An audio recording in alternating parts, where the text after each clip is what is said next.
Hi, Dr. Michael McGill here. I'm going to do something a little bit different today.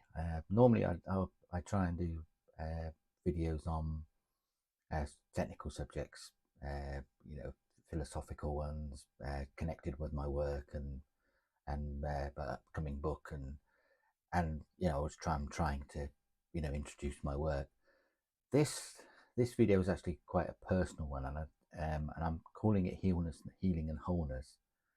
Because yesterday I went to visit a dear friend of mine who I had to travel. I think it was like a 700-mile round trip or something. I think by the end of the end of the day, but they were a really dear friend of mine, and they'd been uh, uh, ended up sort of like in the hospital with a really serious condition, and was sort of like cut open all the way up front, and in a lot of pain, and I'm hooked up to this fentanyl machine, and and I felt very moved to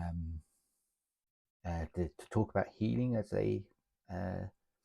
as a subject, as a in a sense, this is almost like I hesitate to call it a sermon because I'm not ordained or anything like that.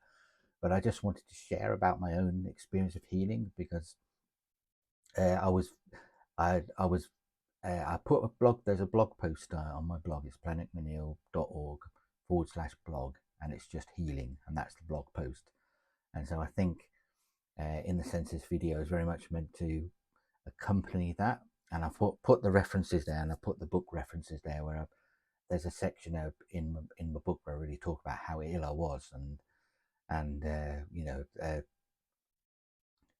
I've already discussed, sort of like being, I had 3 or 4 years where uh, after I left home where I really did sort of like live a lifestyle of dissipation, and there was lots of alcohol, lots of drugs, and my body basically gave up one summer after partying all summer, and some of the experience of that, and experiencing the healing power of God was what changed my life. So I think healing is such a fundamental need of people. I mean, in our country, the biggest expenditure, I think, in our society is socialized medicine. So we have something called the National Health Service.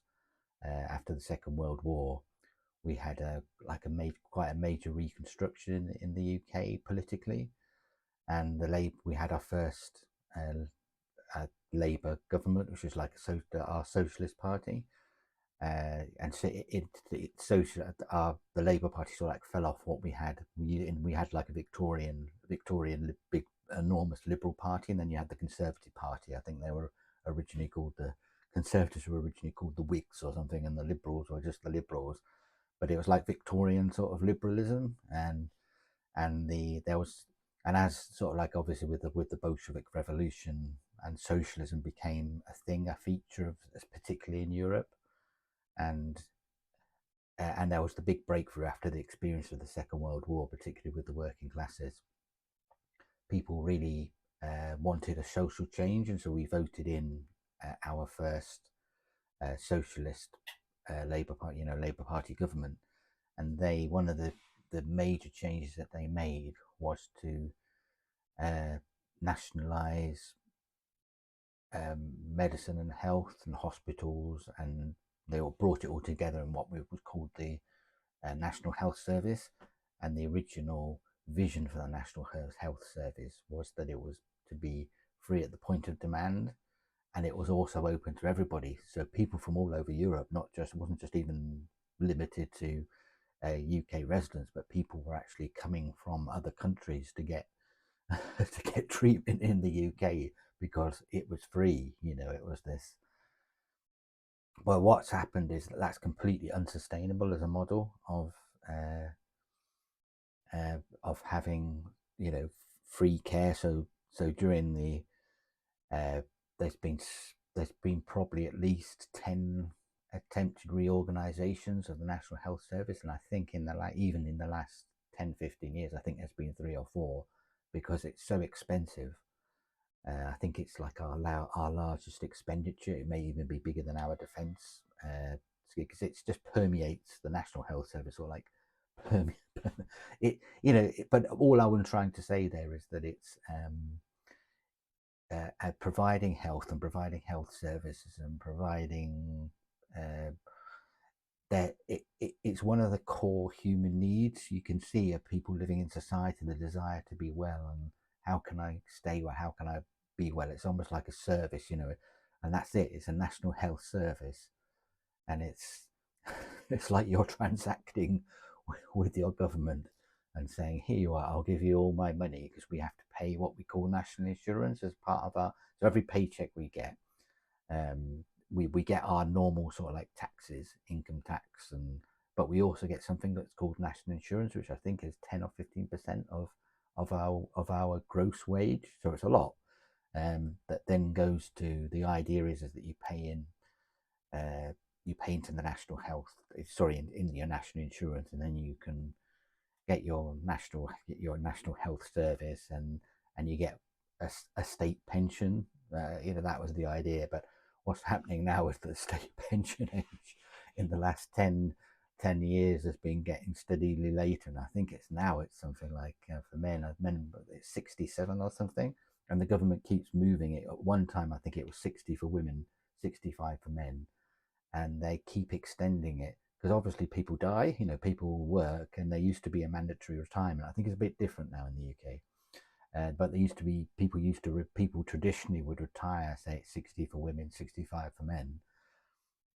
But now, sort of people are having to work a lot longer and often, and you can do the studies on this. And what happens is a lot of people, when they stop working, they'll actually die within a couple of years of stopping working, because they feel like they haven't got a purpose in their life anymore. So obviously, it's in the government's interest to keep extending this, because they've basically spent all the money that people put in. I think the US has a similar problem, doesn't it? People have already spent what we would call national insurance and paying in, and I notice if there's Medicaid and stuff in the US, isn't it? Medicare and Medicaid, and so it's enormous. I'm just trying to say it's like it's of something of enormous importance, sort of like health, and the idea that we transact with our government and it provides us health services, as if the whole premise is a bit strange, isn't it? Sort of as if you can but you know, it was a way. It's definitely something when people say it's sort of like, it's like a well-meaning thing, isn't it? That you consider health services as something good. But really, you know, my point of departure here is very much as just to underline how important people, you know, being well and staying well, and how can I be well. It's a real fundamental need. So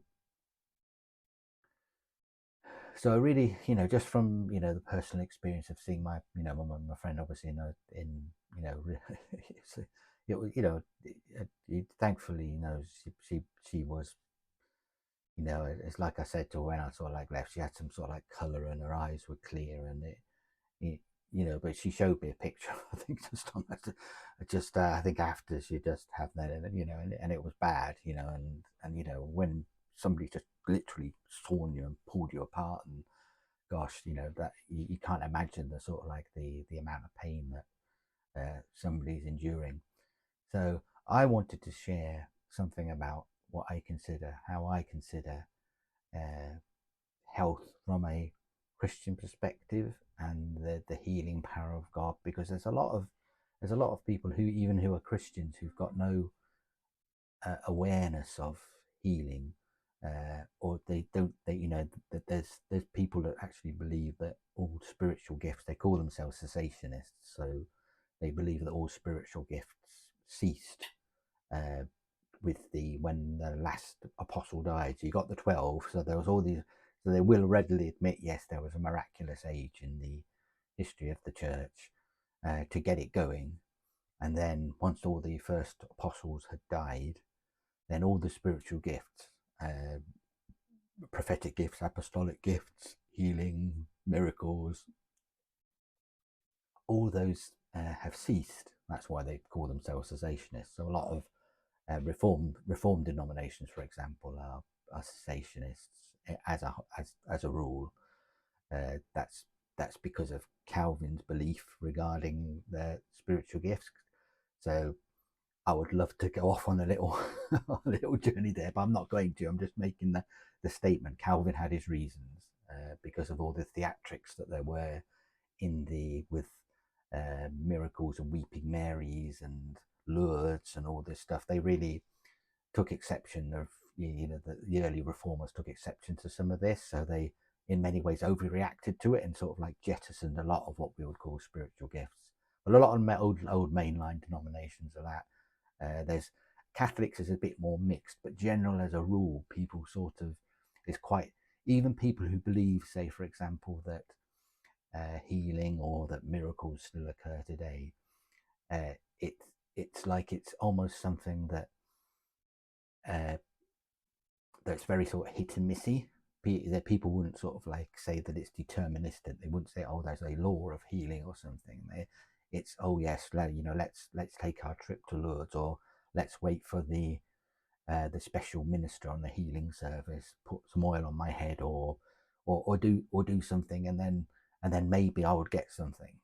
What I'm actually going to try and work through here is something that's a lot stronger than that, and actually to try and give a little bit more of a deterministic, that it is a deterministic thing, that there are spiritual laws and that there is spiritual healing available for people, not just as a, you know, something that occasionally happens, or that it needs to be a special minister who's got a special healing gift, or uh, all these other things. I mean, I probably will talk about that, depending how many hours I end up talking about this, because there are people who are famous who might be called healing ministers. But I think those terms are always problematic, because when you look at what the scriptural basis is for stuff like that, you can there are some quite deep, some quite issues there with connected with, does somebody have a healing gift? When somebody says that, "Oh, there's somebody has a healing gift," that would mean that anybody from, and this does happen, you know, people get known as healing ministers, and then people who are with those means fly around the world to meet this person who has his healing gift to get prayed for.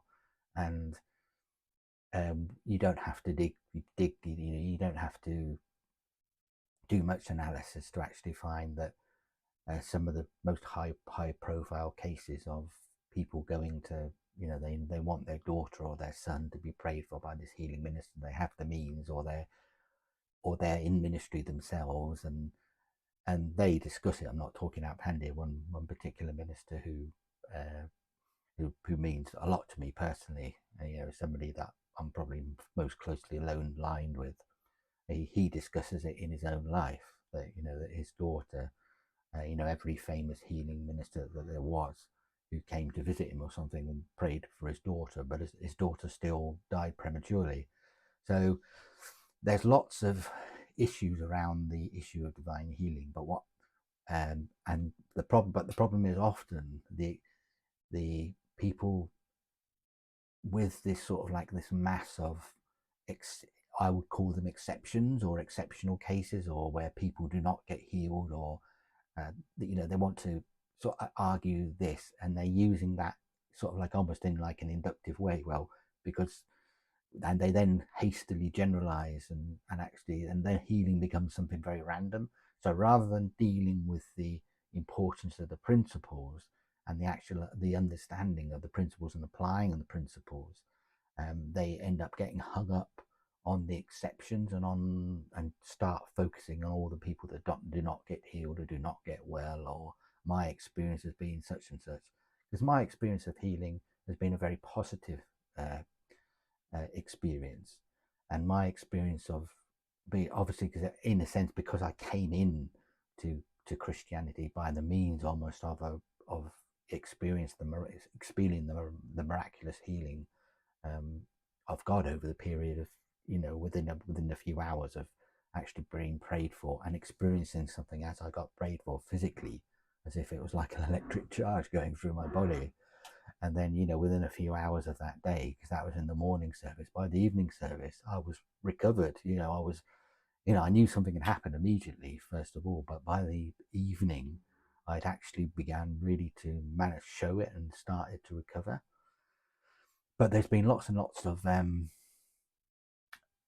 encounters and times when I've got ill and times when I've been very unwell. I got pneumonia before I was 6 months old, so I'd always been very prone in the winter time to really suffer with bronchitis and just coughing and and then my lifestyle obviously didn't have, and that was all part of why my health collapsed. And I've had lots of struggles with my health, and there's been other times where I was rushed into sort of as an emergency. I think it was uh, I was told I have to, it's been a couple of times I was told I have to go, you have to go to hospital now. And and other times where stuck with intravenous antibiotics and stuff. And they and I've had to work through those times in my own life. So I'm not trivializing people or trying to give people a snake oil, or to say that suddenly that because I believe in healing, because I believe in health, because I believe in miracles, that this stuff is really, really easy, and all you need is somebody to pat you on the head and do some little prayer, or stick a little bit of oil on your head with their finger and pray for you. Praise God for those times when healing does manifest miraculously like that immediately. But often, I think if you want to stay well and you want to be well, there's a big difference between healing and receiving healing for individual things, and actually wellness and practicing the discipline and making the changes in your own life to keep yourself well. Uh, so I think, yeah, I'm not, I really don't know how this is going to come out, how much detail I'm going to go into, and the different areas that I'm actually going to go into. But I really felt, just because of the experience of seeing my, friend in there, they've had like a real sort of like shock to them, and found that they've, had cancer. They've always had trouble with particular. I don't want to reveal too much because it's their business, but they'd always had trouble in a particular area and different issues, and they got sort of hereditary things in their family, and that was something that when they spoke to me yesterday, when they mentioned that, and I was thinking, often hereditary diseases are this is something, a spiritual dimension of things that were considered hereditary are often to do with uh, curses that have been put on family lines and things. You might say, oh, that sounds really dramatic, and whoa. Well, it only sounds dramatic to us because we're Westerners, and but you you go and talk to a few Africans or a few, sort of like Asian people, they'll tell you about curses. And even here, you see, it's just underneath the surface. We've got sort of like an occult group called Freemasons in our society, which are, it's interesting because they originally did come from, say, the secrets of the Masons during the medieval periods, when they were building the big cathedrals and everything, and they were like to do with the secrets of how you build them, and you had to be initiated into the guild and thing. But it steadily became like a secret society with all their strange rituals and the occult rituals, and your and it's and often a lot of our politicians and police and jury, they often are Freemasons, which basically mean that Freemasons sort of like look out for each other, and they're bind themselves with oaths, and they sort of like manipulate and work the system to their advantage. And it was a real problem in British society during the 1970s. It really did come to the surface, and so there was all these laws passed about people not supposed to be Freemasons, and but it's still there. But it's it's not quite as notorious as it once was. But I've worked with people who become Freemasons, or are involved with Freemasons. There was a lot of Freemasonry in my family historically, which is why I talk about it as a curse. Because when people join the lodge, and when they go through this initiation ritual, they actually speak all these curses over themselves, and said that if and basically it says that if I ever betray another Mason, let my sort of tongue be ripped from my neck, and let my intestines spill out on the floor, and that's actually a curse. And what can happen in future generations is that people are getting throat cancer, and they're getting stomach cancer, and the root of these things is actually spiritual, because they're actually invoking a curse, and and if in future generations somebody doesn't want to become a priest, doesn't want to be in there, it's like you're giving that curse freedom to act. We don't. For some people that might sound, that sounds really, walk on the other side crazy, but but if you've got Romany friends, or you've got people involved, they understand the power of curses and the power of speaking over things, and we have in our society, we have all the motivational speakers who are talking about what's coming out of your mouth is absolutely essential, actually. And so there's just all we need is to slightly tweak our understanding, and we can actually very much understand, oh yes, what's coming out of our mouth, the power of curses, the power of things that are said, and we can understand that they affect our lives in the here and the now. So that's, in a sense, what I want to sort of explore some of those things. But the healing, because I'm trying. I did say I was going to try and sort of, because my blog post, I think, is very short, very concise, very easy to understand. It was just meant to sort of like to introduce the topic. And so what I'm going to try and do here, I suppose, is just speak a little bit about why I think healing and wholeness and wellness is from the perspective of, what does the Bible say about it? How should it be part of the experience of in a Christian's life? And and Jesus ministered to all. He didn't just minister. This is not just something that's available just for Christians. This is something that's available to all, because it's an expression of God's love for the world. It says, for God so loved the world that he gave his only son, that whoever would believe would not perish but would have eternal life. And the same word that's translated save, when Jesus said he came to save sin, one of the reasons why the Son of God was manifest, when he was to destroy the works of evil, and it was to save those which are lost. Now, this word that's translated save, this verb sozo, Greek word sozo, and you get the same idea with the Hebrew word shalom, that's commonly translated peace. These concepts are not just to do with, say, physical healing. They're talking about the whole person. They're talking about spirit, soul, which, if you like, a very working definition will be mind, will, and emotions. Soul and body. So we're a three-part being. We've got spirit, we've got soul, and we dwell in a body. And the spirit and the soul are sort of like intertwined in this way that it says in Hebrews that only God can divide between the soul and the spirit. But when we analyze it, we like to talk about the spirit and the soul and the body. But the spirit and the soul are eternal elements. They never cease to exist. Our bodies perish and we go to a different dimension of living, and then we take on another body, but we never cease. That's an error. People think death is the end. No, that what's happening in this life, it just gives us a chance to decide, do we want to spend eternity in God's presence, or do we want to spend an eternity apart from God's presence? We choose in our short indwelling in our life here on this planet. We choose what we want to do with the rest of eternity. So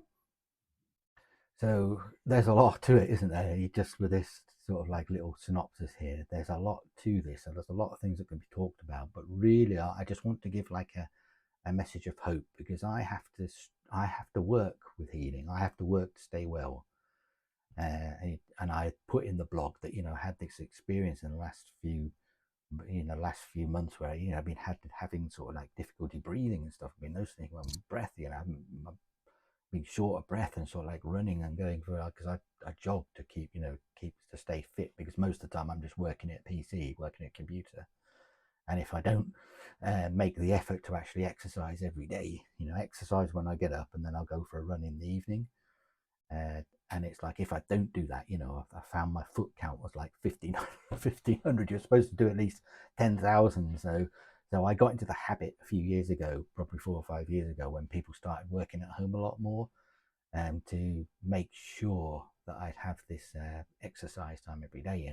But it's like, I noticed I was getting short of breath and stuff, and I had to work. I had to take scripture. I had to spend some time with my sort of like what I would call healing scriptures, that taught their promises to God for us to stay well. And I had to work with them. I had to, work with it. Now, I've used the phrase meditate. I meditated on these scriptures. Now, we've got this view of meditation as meditation being something strange and Eastern meditation and emptying ourselves and focusing on nothing, or and that's not meditation in the Christian sense anyway. Is just there is that element of mystical, what people would call meditating and being aware, and if you like, mindfulness and being aware of the here and the now, or being aware of sort of like nature, meditating in that way, and sitting out in the park and cross-legged and whatever you're going to. But really, meditation in the sense that we're talking about here is really where you're just running it over, thinking about it, examining it, studying it. You're putting it in front of you. You're thinking about it. You're considering it. You're meditating. When people meditate on all sorts of things. They can meditate on good news, bad news. It just means you're giving your focus to it. And I'm not talking about particularly, vast hours and hours of focus either. Sometimes there is if you in a situation, like I can remember when I was in hospital, and it was bad, you're like you're 3/4 dead, and you've got these drips in your arm, and you're hemorrhaging, and it's not nice, you know what I mean? And there's times like that. There was times when it really was, it was meditating for hours on stuff, listening to stuff, reading stuff. So there's a real, sometimes there is, the meditation can give this intense, this period of intense length. But other times meditation, very much you're just keeping it focused. So it's a bit like, if somebody says to you, oh, take your pills 3 times a day, twice with water or something, it's not actually going to take you that long to get your water, to take your pills, or to actually take it. And in some ways it's the same with when you're meditating on and working, if you like, with the promises of God and with stuff there. You're not spending a lot of time, it's like I'd be doing something else often, first call for sitting on the toilet, sort of, reading, instead of reading the newspaper, sort of, I'm reading the the scriptures and something, and that's my meditation time. And then I'll have a little bit of a break when I'm having my lunch. I'll sort of like read it then, and something else in the evening when you're not talking. This is, I think, part of it does people no favors to come up with these elaborate schemes and elaborate healing things, whereas really it's very much more about incorporating it into your lifestyle. And it's the discipline of living. I really liked when I read my blog post. I thought, I like the way I've written this, because I said it's part of the discipline of living. And when I just did a little bit of editing on the post this morning, just because I'd sort of like I'd written it all in one go, because I wanted to have something to leave for the from a friend. I really want to say, well, this is just sort of like I sketched something out, and I just polished it a little bit today. But I liked that thing. I liked when I said this is the discipline of living. We have a tendency in our own life to compartmentalize, don't we? We think this bit of our life we do this. We've got the party and drinking point here. We've got the going to work point here. We've got our eating point here, and we don't actually understand that they're actually interrelated to each other. And my sleeping part here, and it's like we don't actually understand that we're an integrated whole, and what we do in one area, if you don't sleep enough, it's going to affect all those other areas. And so part of, if you like, the discipline and wellness and wholeness is to actually integrate and come together as a person, and or to recollect, isn't it? It's recollect and reintegrate. I mean, it's very interesting because my wife's Japanese, and in her language, it's very much about sort of like a meditation and mindfulness, and she's very much an expert at this. She takes a lot of the sort of like the themes from the Eastern way of looking at things, and has combined it with evidence-based sort of, like, if you like, what we would call, science and wellness and stuff here. So she's done her master's there in health psychology, and I think she's been working for a while, I think, with a doctorate. I think COVID sort of like interrupted or not, but she was doing this as a practical empirical thing. But because of all her sort of experience of being trained by monks in the mountains, and and then having other then sort of like this, it's very interesting. This is very much her sort of, some of this stuff is very much more being well and staying well, and the understanding your relationship of your to your environment and your body and to one another. And these are all things that really help us to be well and to stay well. Wellness and well-being, it's not, health is much more sophisticated, health and well-being. But I'm really very much here trying to talk about otherwise I think you could probably do a series of 52 talks or something if you get into all those different areas. What I'm trying to do here is nevertheless is to focus on healing as a spiritual, if you like, it's like you can work it, just as if you like, you've got a toolbox. If I used to do a lot of work on cars, loved working on Mark II Scirocco's, and loved, it was a real thing when I was single, and I could spend money on those sort of things. When you're married, you have to spend money on other things and look after your wife and things. So, but I used to love doing that. But you have like your toolbox and different tools and specialist tools. You used to get these special Volkswagen tools that so that you can get in and adjust the mix on the air meter or something. You'd have to get like this special tool. It was made for Volkswagen, and the plug spanner's really long, because the old VR engines your plugs were buried deep in the engine, and you'd have to get like this special, you couldn't use like a normal plug spanner, you used to have to get a special one. And so healing in many ways, and for the believer and for the Christian and for somebody who wants to experience healing, is often one of those things where there's different aspects of healing. There's healing for the believer, and there's healing for the non-believer, or somebody who's just experiencing, who's just coming, as if they were coming to Jesus, as if there was somebody, there were members of Israel, that Jewish people that came to Jesus, but there was non-Jewish people that came to Jesus, and people who were outside what would be called the privileged covenant nation. And it's very much the same thing today. God doesn't discriminate between people on the basis of their nationality, or whether they're a Christian, whether they're not a Christian.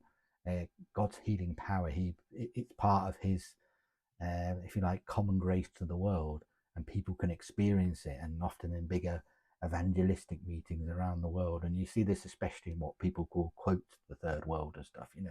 The healing, so because people are still in some ways very orientated towards the spiritual, rather than this mechanical, deterministic, naturalistic way of looking at things like we tend to do in the West. In other countries, it's not like that, and you'll see these people throwing up their crutches and throwing up their wheelchairs, and mass healings are taking place. They're experiencing this as the gospel's being preached. I think one of the most amazing photographs I think you can see is one of Reinhard Bonnke's meetings in Nigeria, or something like, there was 3 million people in one meeting. It's like as far as the eye can see, and there was mass healings going on. So, and you go to places like India, who they're still very spiritual people. It's still very much part of their psyche, and you see these most astonishing miracles that we would think in the West, who would think, people. Yeah, they do now. They do. It does happen in the West. That's the thing. That's what people do, and it does happen with people that learn about this, and people that understand it, and people that apply this. There's people with their, whose feet grow out 6 inches, and who are crippled, and people coming out of their wheelchairs, and people backs getting sorted. I mean, my vertebrae at the top of my neck was fused, and it was really, really, really painful when I was like younger, and it had gone all arthritic and stuff. And I experienced a miraculous healing from that. I didn't. When I say I didn't feel a thing. The guy, there was just somebody who came to a meeting, when I was in gosh, this would have been probably in 1990, well, I'd never heard really anybody about anybody moving. I'd heard about miracles, but I'd never known a minister or somebody who, if you like, who had, it talks about one of the ministry gifts is the gift of performing miracles. And so I'd never met anybody who'd that, personally, that sort of like moved in that gift. And this guy just came along to talk to their Christian Union, and I used to have trouble. I couldn't. My thumbs would always be sort of like this. They're sort of like quite double jointed, but it's like I couldn't really straighten them. It was really weird. You can't explain it, and it was, and and I can't remember what I went. I was having a lot of pain in my neck because of sort of like arthritic bones and stuff at the top of my neck, and I sort of went up to this guy, and he just sort of like looked at me, and then he just took both my arms and he threw them back like that, and then I watched my thumbs straighten up. Just I didn't feel a thing. I honestly did not feel. I didn't feel a tingle. I didn't feel heat. I didn't feel anything. But I just thought, wow, and so it's like, and there was a change. It's like freedom to move. I can move stuff, and and I also learned, this is many years later, because I was doing so much driving at one time. I was like drove something like a couple of 100,000 miles a year. I was all over the place, and I was stiff and I was achy, and you sort of like get out of the car, and I thought really, but what was amazing was that I found was that if I got an extra hour's sleep, most of my aches disappeared. And if I went, and I found later, so like 5-6 years ago, when I'd started driving again for, once a week I have to be at the office. Most of the time I work at home, but once a month I have to go down to the office, and and it's a big trip. You're talking 700 miles sort of round trip, and I was suffering quite a lot of sort of like a lot of pain. And then, but I found that if I just went for a run before I left in the morning, it was great. It was okay, until my body adjusted again to sort of like driving those long distances again. So this is part of the thing. What I'm actually trying to say is that you can experience healing, you can experience miracles. There's a distinction between miracles. A miracle is like an instantaneous sort of like event. Lots of people tend to misuse the term, I think, miracle a bit, but a miracle is very much something that you experience instantaneously. So often people say, well, I'm going to pray for you to be healed, and people that actually expect a miraculous healing, they expect something instantaneous. Or often healing will often be that's great when that happens. Don't get me wrong. If you've been preparing yourself, say for example you're going to go to a conference where people are talking about healing, and you've been studying the healing scriptures, and you've been reading people's testimonies, and you've been reading, there's a famous book called Healing the Sick, which I'll put a reference into it, which was one written probably around 100 years ago. Very famous guy wrote this book, but Healing the Sick. Or you've been reading some of the other ones, sort of like which I will remember, but they're also called Healing the Sick. And so you've done this preparation, and you've been studying, and then you suddenly go into an environment that's rich with the power of God's crackling away, and you may well more likely in that type of environment to experience something miraculous, because you're prepared. It's just like if I often think in sort of like electrical analogies. It's a bit like having been an electronic engineer and stuff, an electrical engineer. The socket is the power source, and the power source is always there for you. And you have electricity in your home. It's there for you, but you have to plug in to that socket in order to experience that power that's always available and always there. So it's exactly the same with healing and God's power. God is always here. He's always there. But he's hid the bridge between God and humanity is this person Jesus. And so experiencing the power of God, the healing power of God, you have to plug into it. And that's really what I'm talking about in this, I suppose, in this talk and this these episodes, however many I do. How come I've got 40 minutes already? I haven't said anything yet. But it's like, but yeah, sorry, but it's like, I'm just trying to sort of, I suppose it's just a stream of consciousness, is it? I'm just sort of like talking here. But it's like you have to plug in, you have to connect to God's power, you have to, and you're plugging into that socket. And the way you connect to God's power is the promises of God. That's the thing, what a lot of people don't quite understand and don't quite get, is that it's actually very simple, the process of connecting and for receiving healing and receiving the power of God. It's not difficult. It's not, it's, it might take, just as a doctor might give you a big series, a big prescription or something, and say you've got to do these 3 times a day for the next week or something. Sometimes it's a process that takes you a while, and especially if you've got no faith at all, and this is something that's completely new to you, and you're sort of like that, you suddenly realize, oh, what does the scripture really say that? Because in the blog post I put these series of what I call them my go-to compounds for healing. They're these just healing scriptures. And if you've never read them before, or if you've been in some sort of environment where, I think I was trying to get to this point earlier on, where you get with some denominations, with some people will say, well, healing's completely passed away.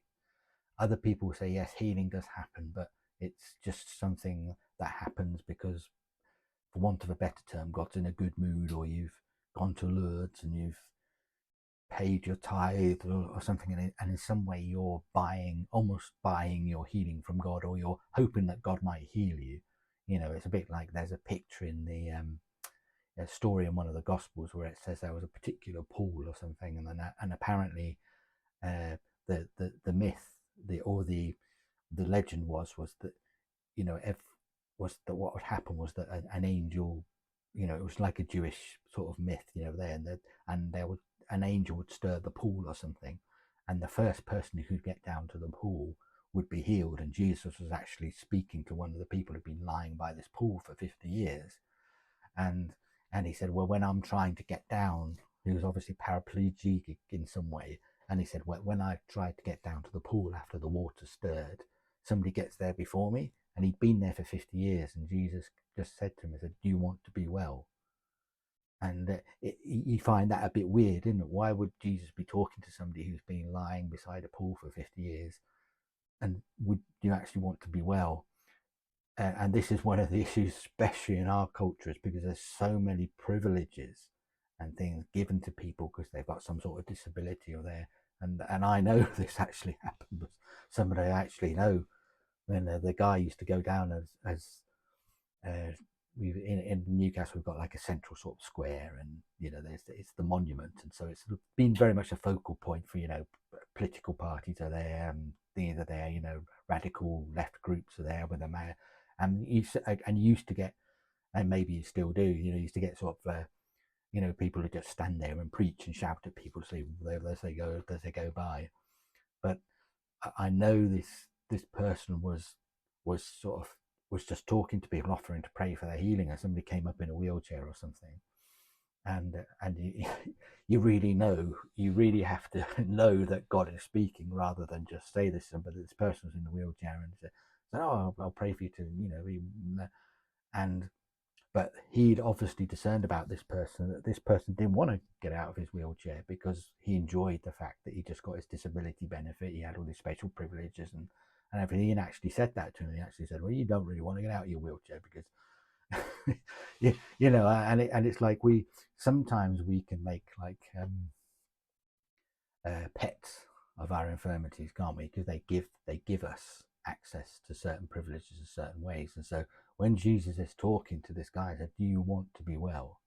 Because people in those and there's some other very interesting stories in the Gospels of things like that, where unless you understand the historical context and what Jesus is actually doing, you don't really understand what's going on there. Because there's another occasion of because people couldn't just say lie beside this pool or something. They would have to have permission or a license or something to be at this pool. And there's other occasions where it says that there was two blind men, depending which gospel you read. It's either one blind man who's sitting by the road, or there's two, and they're calling out to Jesus as he's walking past, and people are trying to tell him to shut up because they're making a noise. And eventually, Jesus calls them and says, "Let them come." And it said that in one of the stories, it gives one of the accounts, it says that he throwing away his garment. And what was his garment? Well, his garment would have been like the equivalent today of his what we call them in our country, blue badge, the one that says this person's got some sort of disability and therefore they've got the privileges of this. And his garment was like that, and it said he going threw away his garment. This guy wanted to be well. This guy didn't care about the fact that he had special license, special privileges, and he was allowed to beg and get people's charity and live in that way. This guy wanted to be well. And you see in other occasions, don't you, people came to Jesus and Jesus would say, and they're blind, and Jesus would ask them, "What do you want me to do for you?" And and you're thinking, wait a minute. You read the story and you think, here am I, sort of like blind. What do you think I want you to do? That would be sort of some of our attitude, wouldn't it? But the point is that Jesus is trying to get a response from them. What do you want?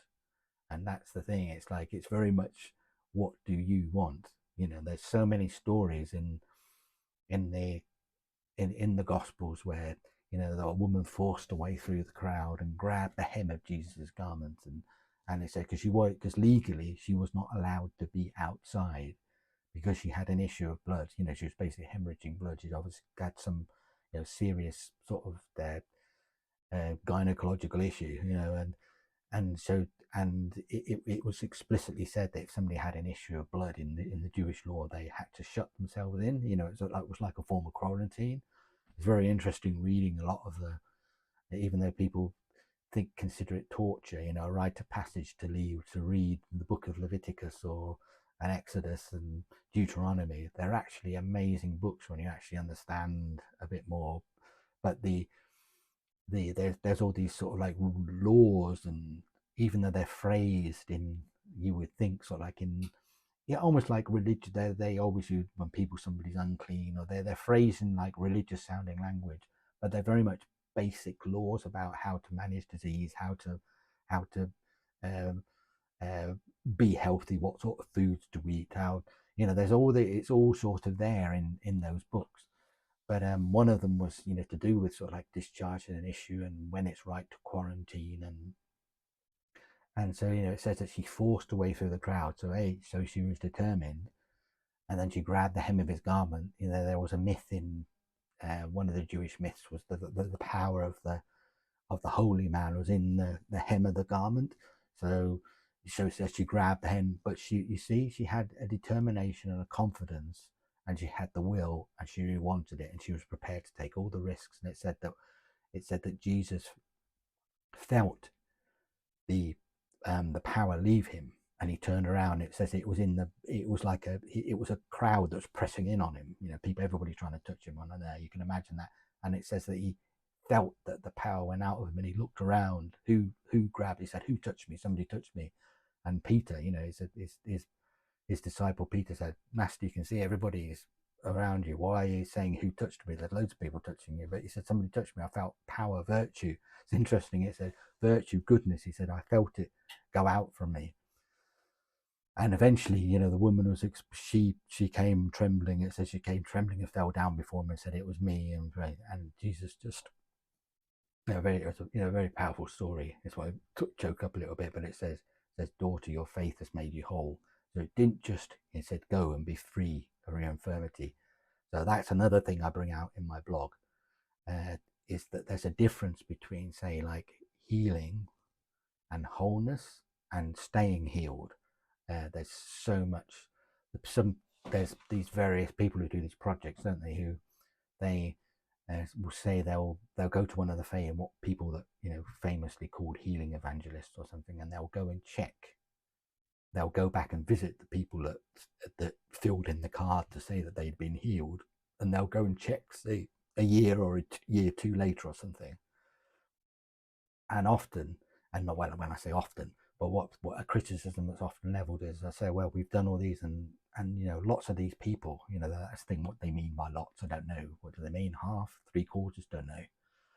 But there's a significant, nevertheless, there's a significant in this group of people who, although they were healed and they were verified as healed, because a lot of the, if you like, these famous healing ministries now will actually have medical doctors on staff who will certify that somebody, yes, really has been healed. Because anybody can come up in the line and say, just from the point of view, I want attention. You get that if you've ever worked in situations like that. There's some really weird people who just want to be seen, and they want their voice to be heard, and they say that they've been healed of something when they haven't really been healed of something. They just want the attention. We live in a narcissistic age, don't we?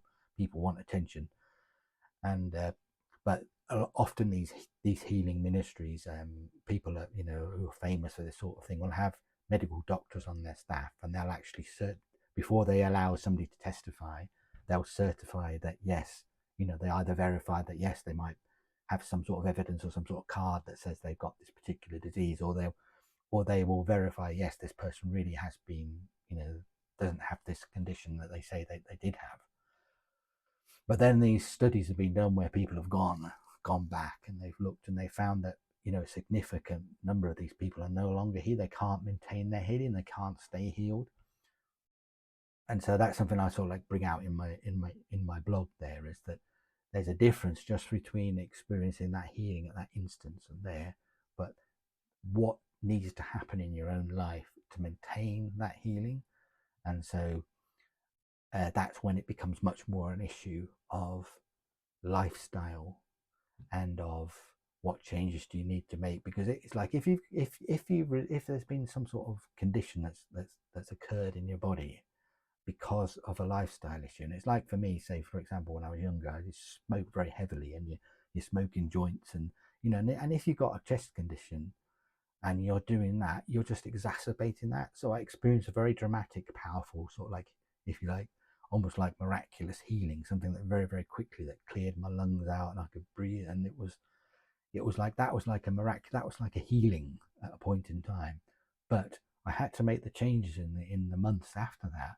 I had to get rid of the sort of like the smoking of the joints and the tobacco, and there was other sort of like issues that were related to my lack of eating proper food, and I found out I had all these stomach problems and stuff, and it was very much just because I'd grown up eating rubbish food, because I'm aware both my mum and dad, where they're from and stuff, the parts of the country that they're from are famous for being really unhealthy, and eating the worst type of greasy junk sort of like food. And in life, and I mean, that's been one of the most amazing thing that's happened, since I married, my current wife married the present wife, and because she's Japanese, had the diet so much more healthy, because she's an amazing cook anyway, but the food so much better.